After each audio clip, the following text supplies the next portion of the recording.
Hi, this is Chase Utley, and this is the Phillies Show.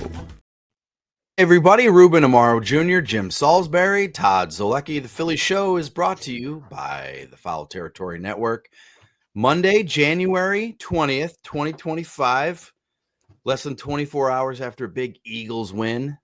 Guys, you watched the game, I assume. Where'd you guys watch it? What'd you guys eat? What'd you guys think? That's what everybody's talking about today. No offense to the Phillies Show, but everybody's talking Eagles today. It's all Eagles. Go ahead, Jim. I watched it right here at home. Me and my dog, my family was out of town, and it was an exciting game. I watched the whole second half standing up in front of the TV. And that last drive, that big sack they had was great, but that last drive was scary because of those two missed extra points. And I know kicking is just very difficult. I once heard kicking described in a cold weather game, like a single digit temperature with snow.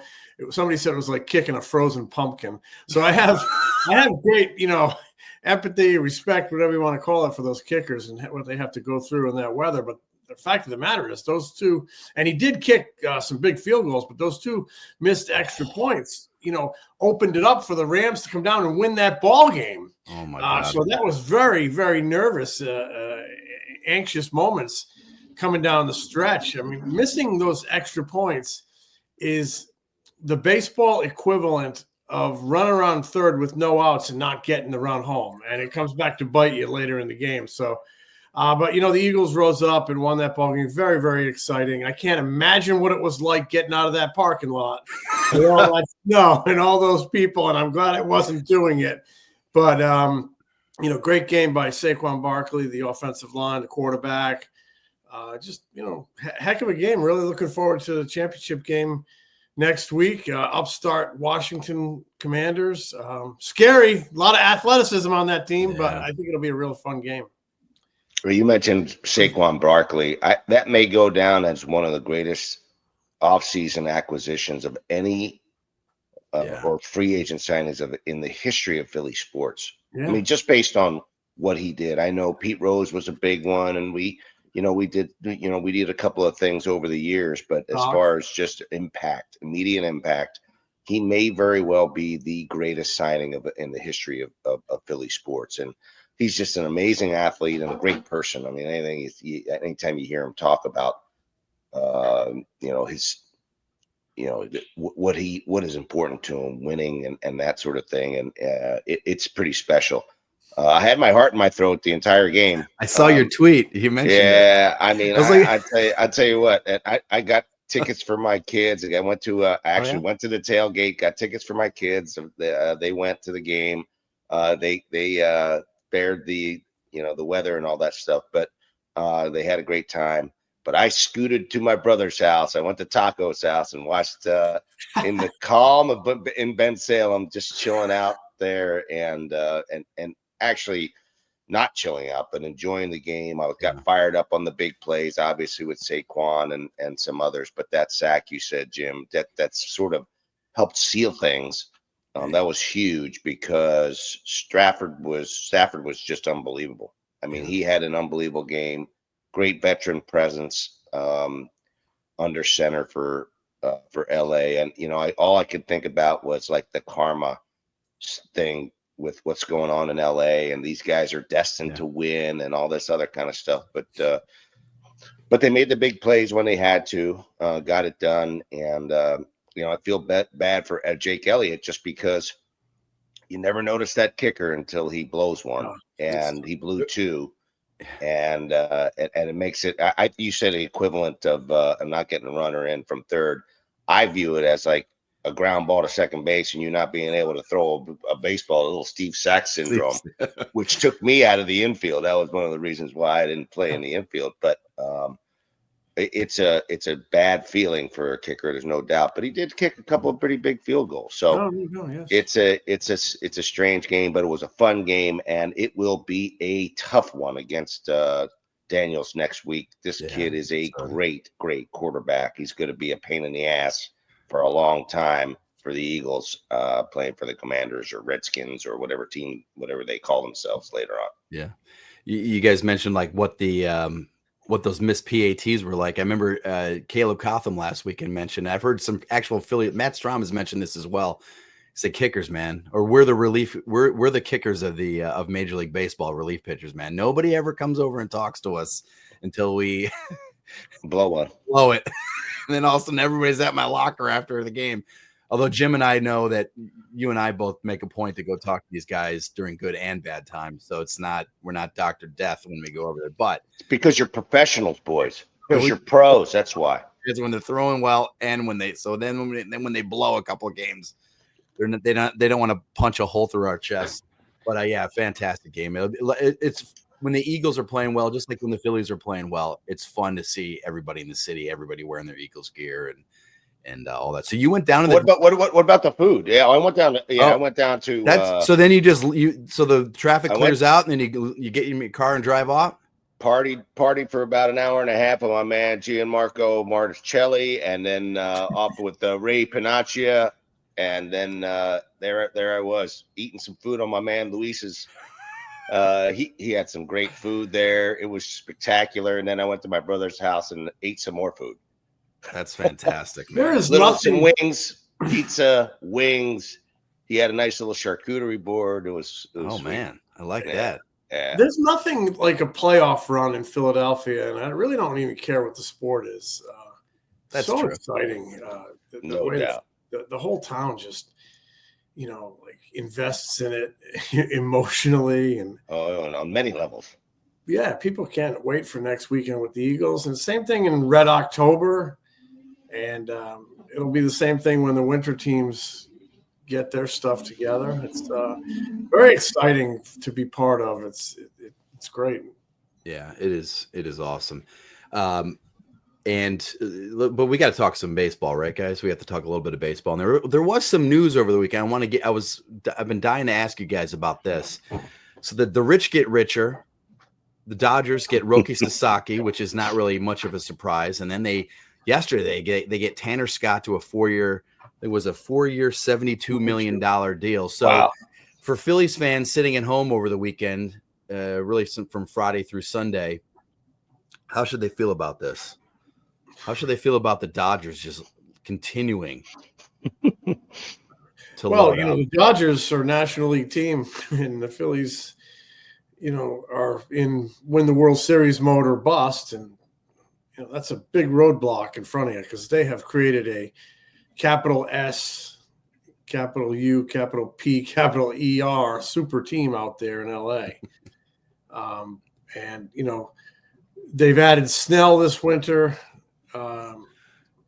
They've added Sasaki and Snell on the mound. Last year they got Yamamoto on the mound, and by the way, they're also adding Ohtani back on the mound this year. Yeah, coming up in 25, and they're going to go with a 6-man rotation, which is interesting. But you have all that talent. They had so many pitching breakdowns last year that they're very deep in pitching. And they're dangerous. They re-signed Teoscar Hernandez. They re-signed Tommy Edman. They extended Will Smith. They have Freddie Freeman. They have Mookie Betts. They are great. So they are, you stand up and you take notice of them, especially when you're in the National League.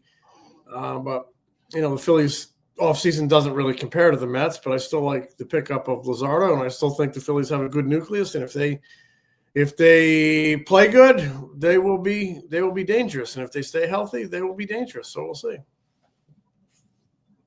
We will be right back. How's that New Year's resolution going for you? The fad diets or the BS resolutions are so out. How about just spending less on your wireless bill, Kratz? Mint Mobile to the rescue. Scotty, they've got half off their 3-month unlimited plan. That's 3-month plan for only $15 a month, baby. All plans come with high-speed data and unlimited talk and text delivered on the nation's largest 5G network. Switching is easy. They'll convert your current phone and phone number for you, too. Switch to Mint, and new customers can get half off an unlimited plan until February 2nd. To get your new wireless plan for just $15 a month and get the plan shipped to your door for free, go to mintmobile.com/territory. That's mintmobile.com/territory. $45 upfront payment required, equivalent to $15 a month. New customers on their first 3-month plan only. Speed slower above 40 gigabytes on unlimited plan. Additional taxes, fees, and restrictions apply. See Mint Mobile for details. Hey, I got to tell you, man, I love having super teams in Major League Baseball. I love it. I mean, they become like public enemy number one, and everybody sort of focuses on them. It was a little bit like the Yankees for many, many years when they were just, buying their championships, or at least people were saying about they were buying, even though they had a great core there for a long time that was built from their own organization, which I think is also pretty important. So, listen, I got no problem with it. I like, the juice that it creates. Obviously you love to spread the wealth, but I got no problem with these guys getting after it. And I remember being on MLB Network and talking with Andrew Friedman, and I think either the Padres or the Giants, I can't remember which executive it was that we had on. He basically told Andrew Friedman before he came on, he goes, "Would you guys just stop spending money?" And then Andrew said, and then when we asked Andrew after, he goes, "No, we're not going to stop spending." Yeah. We're going to do what we can to make our team the best team we possibly can, and they have. And you got to give them credit for that they continue to try to improve as they, even after winning the World Series. Is something that I thought was important when we won the World Series in 2008 to try to improve in 2009 and move forward, because it's so hard to win. I mean, the Dodgers have only won one real, World Series in what? A zillion years. I don't even know how many years it is. I mean, 2020, I think that was a farce. But the one in, this past one, it's been the first real one in a long, long time. So he knows how difficult it is to win. And listen, I know people want to spread the wealth, but hey, it's going to be a great challenge. They got to play the games on the field, and they have to stay on the field. And I know that they have a lot of injury issues and especially in their pitching staff. I will say this. The one thing that has impressed me is that what kind of staff they put together. You talked about the 6-man rotation, and I've been talking about our Phillies rotation with the way it's set up right now, with Luzardo adding to the. I still think that the Phillies have, if not number 1A maybe, not quite as deep as LA, but LA's put themselves in a position to have one of the best, if not the best, starting rotations down the game. I was going to say, the thing about the Phillies rotation, though, is you'd probably, if you had to put money on which rotation is going to hold up the best, you would probably maybe you'd probably give the edge towards the Phillies with Wheeler and Nola at the top. I know Rangers had a lot of injuries over the years, but Sanchez has, been pretty durable last couple of years. Luzardo coming off an injury, that said, but, Snell's gets banged up. Glasnow's always hurt. Hurt. Yeah. Yamamoto was hurt last year. Ohtani coming off Tommy John surgery. Right. You think he's healthy. You assume he's going to be healthy and pitch well. But yeah, 1A, however you want to slice it. I don't think it's doom and gloom for Phillies fans. Once you get in the postseason, anything can happen. So it's not. People kind of want to Dodgers. That's it. It's over. Phillies are gonna, if they're lucky, they'll get to the NLCS, and then they're definitely gonna lose to the Dodgers.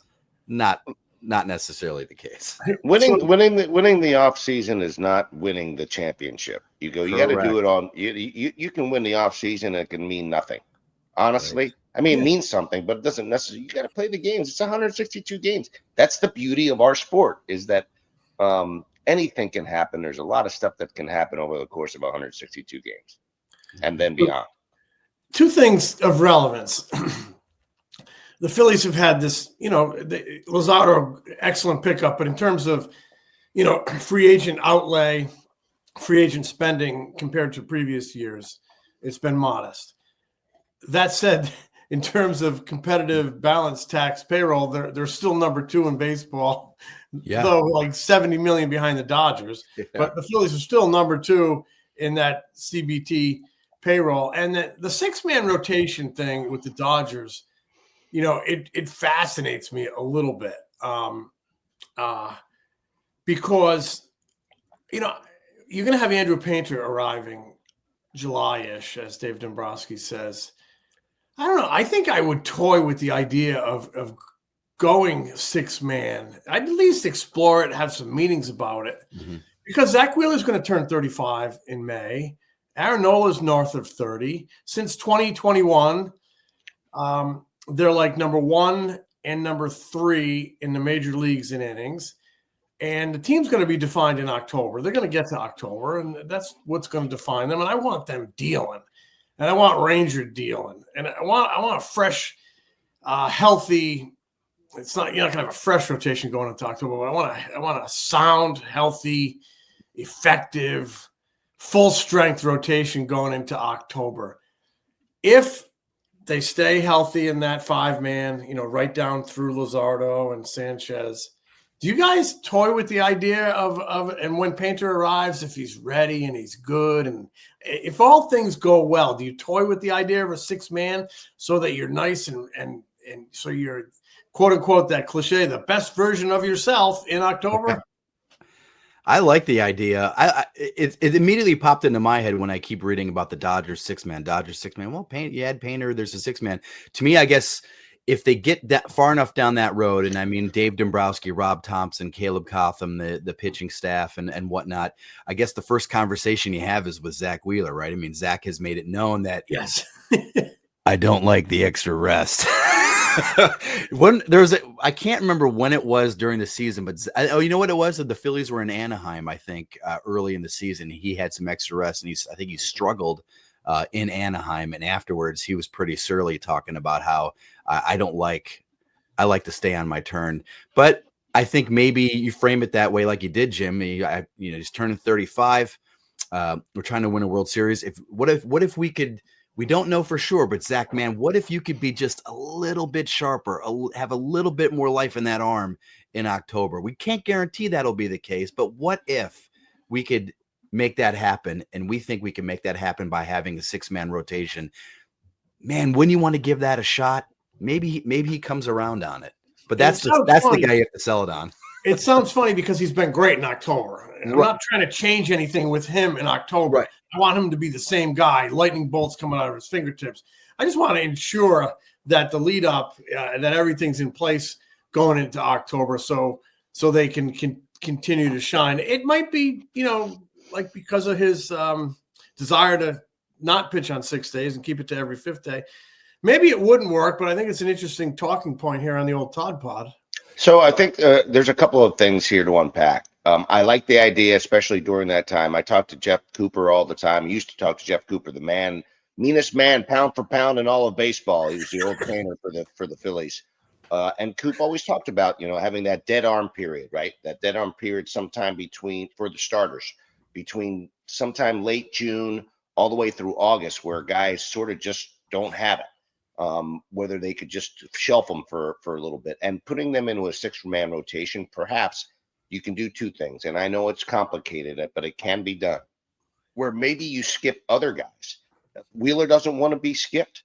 Maybe you skip Nola for a start, skip Luzardo for a start, and then slide that 6-man in there and sort of rotate. And I mean, you can be really creative and do something like that and help them through that dead arm period. And also, like you said, keep them from having less life when it comes to September and October. I think it's a great idea. I wouldn't put it past them at all.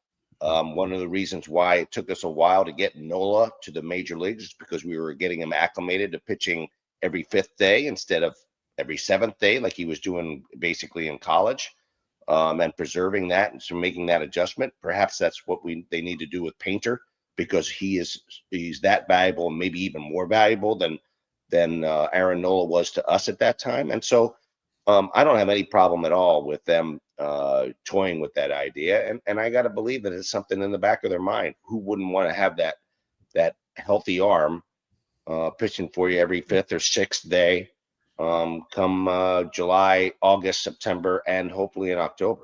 And in October, it's not going to solve the swing and miss in the offense and the periods of famine that we see in the offense when the runs are tough to come by. I mean, last year the bullpen struggled. It's not going to address those 2 issues, but I still think starting pitching is so important, and it could really fortify that going into October.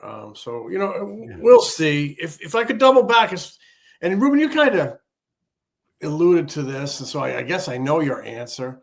But is all this deferred money with the Dodgers? Is it something that is it fair? Is it? Yeah. Is it a good thing?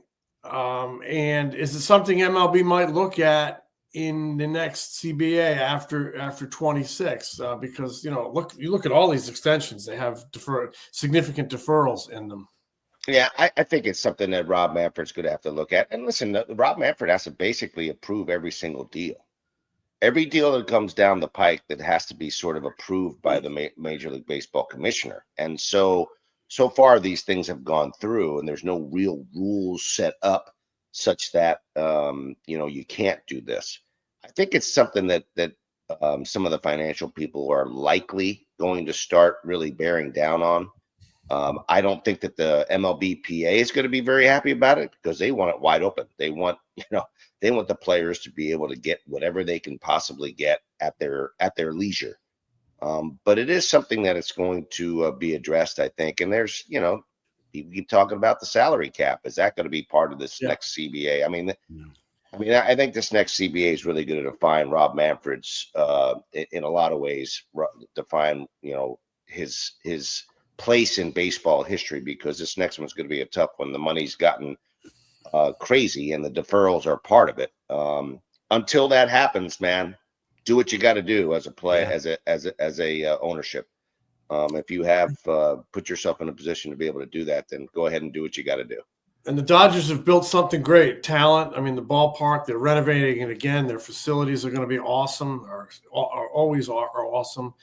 From spring training right through the regular season. They're winning culture. They're very smart in terms of conditioning, nutrition, analytics.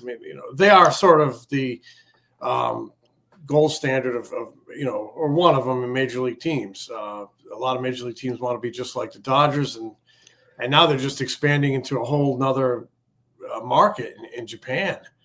And I gotta give Andrew Friedman some love, because there's a lot of question about whether Andrew Friedman could go from Tampa Bay, which is a small market team, how he would adjust, how he would think, how he would work in a large market like Los Angeles. And he's taken it to another level over there. You got to give him a lot of credit. Stan Kasten and all the people that are involved there, Guggenheim and all the people that have all the money. But I just think that Andrew Friedman deserves a lot of love, because they're doing it at both ends. They have pretty good players coming through their system, and they're also, buying good quality players and putting themselves in a position to have a lot of success. And players want to be there. Players want to be part of that culture, that winning culture, top to bottom. It's a great place to play. Dodger Stadium is one of my favorite places to go to, no doubt. So, Jim, you mentioned the Dodgers going into the Asian, really hammering that Asian market.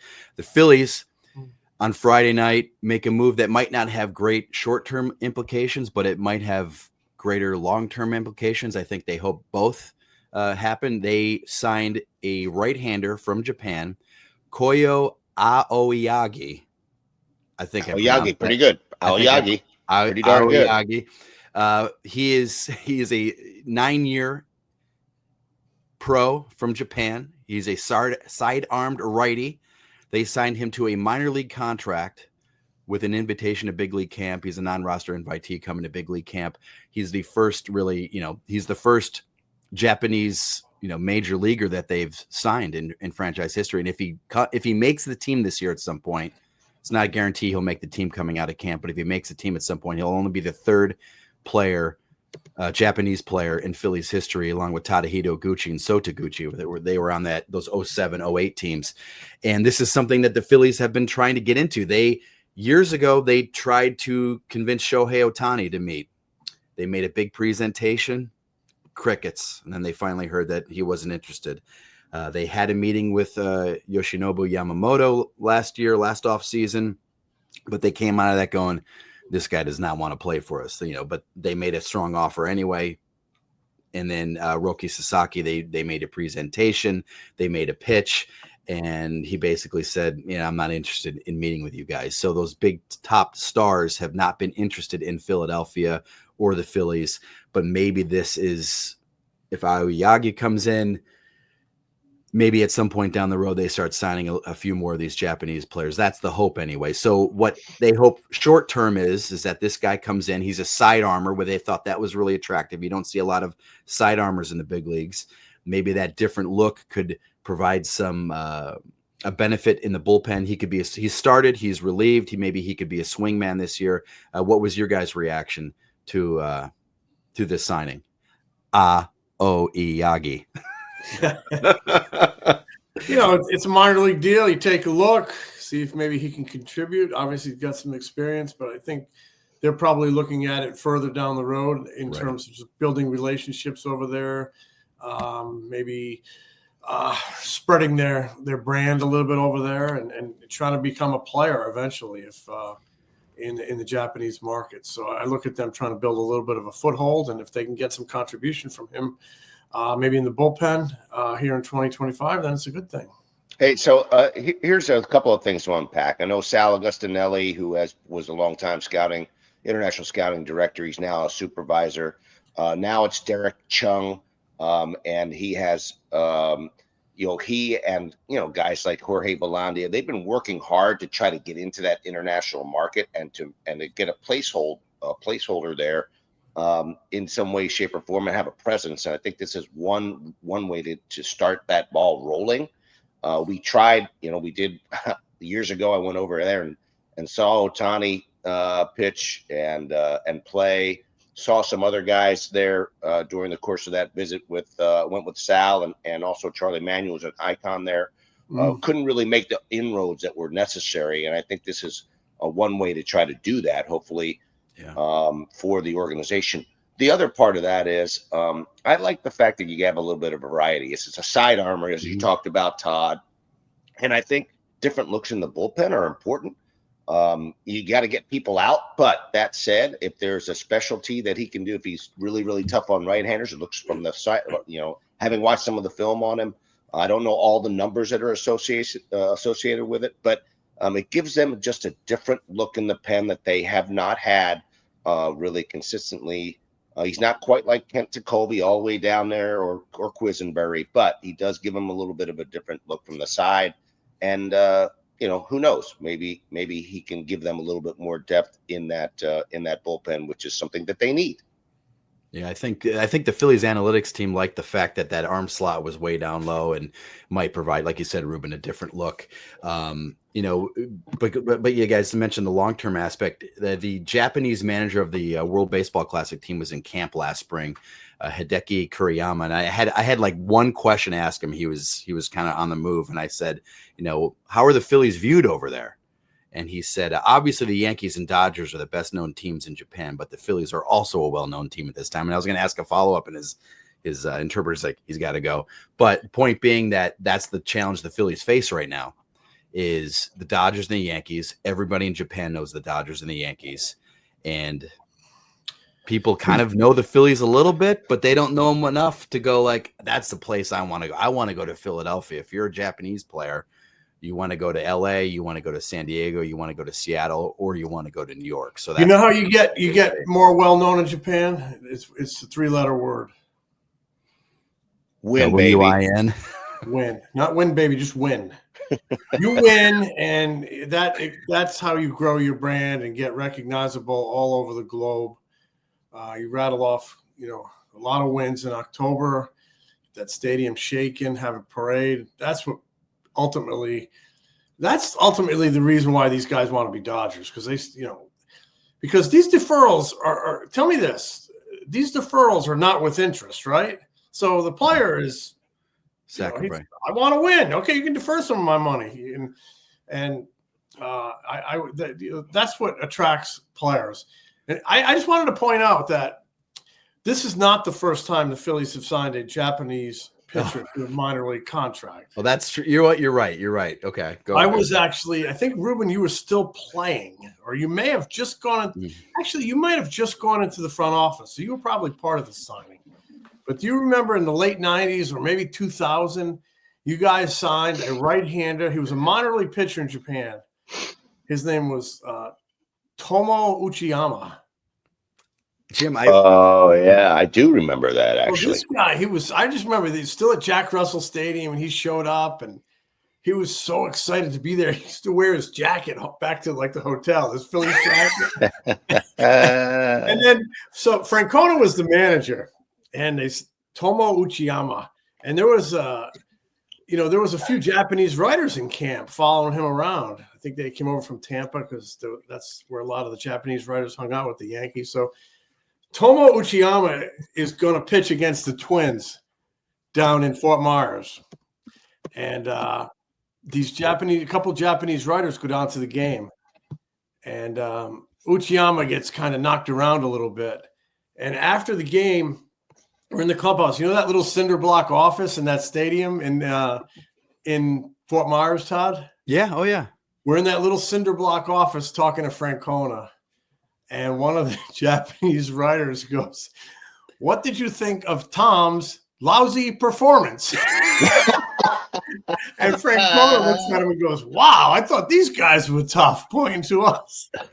That's funny. But the kid ended up pitching at Reading that year. So That was actually my last year in Major League Baseball before I went into the front office. We'll look back on some of the numbers. And it was in '98. I think you're right. Pitched in Reading, but I think he only pitched for that year, and then he was gone. Jim, it's so funny. I remember, I think I remember talking to you last fall when the Phillies were pursuing Yamamoto, and you said you mentioned that guy. So I misspoke for sure. That if he makes the team, that he would be the third Japanese player. But this guy never pitched in the big leagues, right? And I think that signing was the exact, kind of similar in some regards. They were trying to get a foothold over there, right, and just trying to break the ice. And I'm sure this guy, because he pitched in the big leagues, has a chance to break more ice. Than I do want to say one thing about setting. The Phillies do have star power. I mean, you start thinking about some of the superstars on their team. They got Bryce Harper, you got Trey Turner, and you got probably the best starting pitcher in baseball in Zach Wheeler, and the world knows it. I mean, you got great players. Kyle Schwarber also, obviously, prodigious home run numbers. That makes him very popular. There's some star power. And I think that the Japanese folks, I guarantee you that they know who the Phillies are because they've come close and they've been in the playoffs, and they probably should have won a couple of World Series in the last couple of years, have not done that. But you're right, Jim. They do have to continue to win to create that footprint there. I agree with you on the star power. I mean, there was that young right fielder from Japan. I think he went to the Red Sox, right, Todd? And his favorite player was Bryce Harper. Oh, yeah. Loved Bryce Harper, wanted to meet Bryce Harper. So no question they resonate over there. But the big attraction for players is still to win, baby. They want to be part of a winner. Tell you what, the Phillies meet the Dodgers in the postseason this year and just run roughshod over the mighty powerhouse Dodgers. People will know the Phillies a little bit better as well. That's right. If the Phillies go into Dodger Stadium and take down the Dodgers in the NLCS, I fully expect Ohtani to demand a trade to Philadelphia. I lost my headphones on that one. I love it. That is great. So let's wrap it up with this. The great Bob Uecker passed away on Thursday at the age of 90. For me, of course, a kid that grew up in Milwaukee, that was a huge loss. I spent all day Thursday and Friday just watching highlights of some of his calls with the Brewers growing up. I can still recite some of his most famous calls when I was a kid. Back when I was a kid, I would record the post-game show after some big games, and I would just play those calls over and over and over again. When Dale Swaim hit a walk-off home run to beat the Rangers on Easter Sunday in 1987 to give them a 12-game winning streak to start the season. When Paul Molitor got the 39th hit of his 39-game hitting streak, I was at that game, and I went, tape that call, and I would just listen to it over and over and over again because it just gave me goosebumps. I got to meet him a couple times, got to interview him once.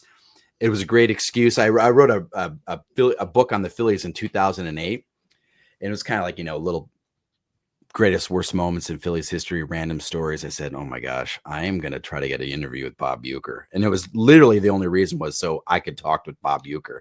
And he told some fantastic Philly stories. His recall was great. In fact, Ruben, he was talking about the teams he played on, and I found the transcript the other day, and I wrote about it in my Phillies Beat newsletter. But one of the quotes I didn't use that he mentioned was, he's like going through all the players that he played with, and he mentioned your dad as one of the guys. Like, we had we had Cookie Rojas on that team, we had Ruben Amaro on that team, so that was pretty cool. So R.I.P. Bob Uecker, one of the all-time greatest. I mean, if you go back and listen to some of the calls, go back and watch some of the Miller Lite commercials. I mean, I must be in the front row. Just legendary commercial. Go back and watch. Go find some Norm Macdonald clips of him with David Letterman and whatnot. You will die from laughter. So great. So one of my all-time favorites. Huge loss for me and for baseball. He was a legend. The Miller Lite commercial of the All-Star softball game is the greatest commercial ever. You have to find that. It was like a minute long. It was a long commercial, but they were going to pinch hit with Uecker, and they decided no. It's such a great. The people in that commercial, it just makes you belly laugh. The light beer All-Star softball game. Dick Williams and Billy Martin and John Madden's in it, right? John Madden, Frank Robinson from the hockey world. Boom Boom Jeffrey Mickey Spillane. Rodney Dangerfield is the closer. Yes. He gets lit up. That's right. Rodney did get lit up in that game. That was great. You should tell the story, Todd, about the book you were reading in grade school. That's a good yes. So in seventh grade, I was such a huge Bob. I mean, Bob Uecker was Harry Callis of Milwaukee, just to kind of put that into perspective. So Bob wrote a book when I was in grade school, and it was called The Catcher in the Rye, W-R-Y. And so I'm in class in seventh grade. I'm reading this book, and my teacher, Mrs. Joyce, comes up and goes, oh, Todd, are you reading Catcher in the Rye? Thinking it's the J.D. Salinger classic. What seventh grader is reading Catcher in the Rye, R-Y-E by J.D. Salinger? And I go, yes, I am. And then she kind of looks, she goes, who's that on the what's that on the cover?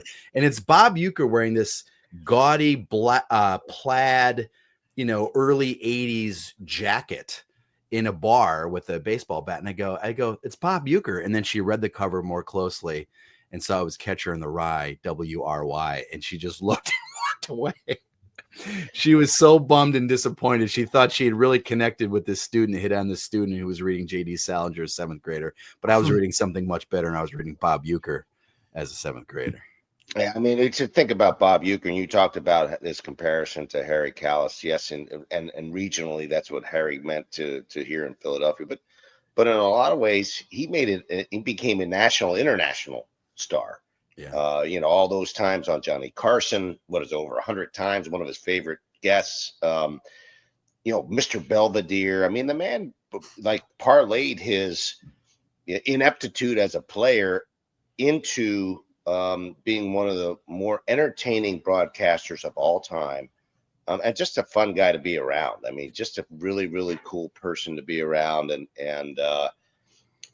he was a tremendous ambassador to the game. So sad to see him go, but so grateful to be able to have had him, because he made our game more fun for everybody.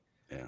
In a lot of ways. I mean, that call when he was in Major League, just a bit outside. I mean, come on. I mean, it's just so many of them. There's so many sayings that sometimes I'll use on the broadcast. It comes into my mind. I mean, every once in a while, you'll think about some of the things that he said, and they just pop into your head when the game goes on. But just not just a national or not just a regional star and reporter and broadcaster, but internationally he was famous.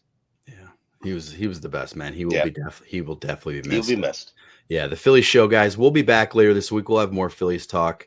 So try to squeeze us in between all the Eagles talk. You gotta break it up a little bit, right, fellas? Yeah, no doubt. We got some guests coming, man. I guarantee you, we got some good ones coming too. We got Jalen Hurts, right? Friday. Yeah, we got Jalen and Saquon. Yeah, we're not limiting ourselves to just Jalen. Yeah, we're going to open it up. We had Charles. Now we're going to have these. Eagles PR hooked us up. They're going to bring him on.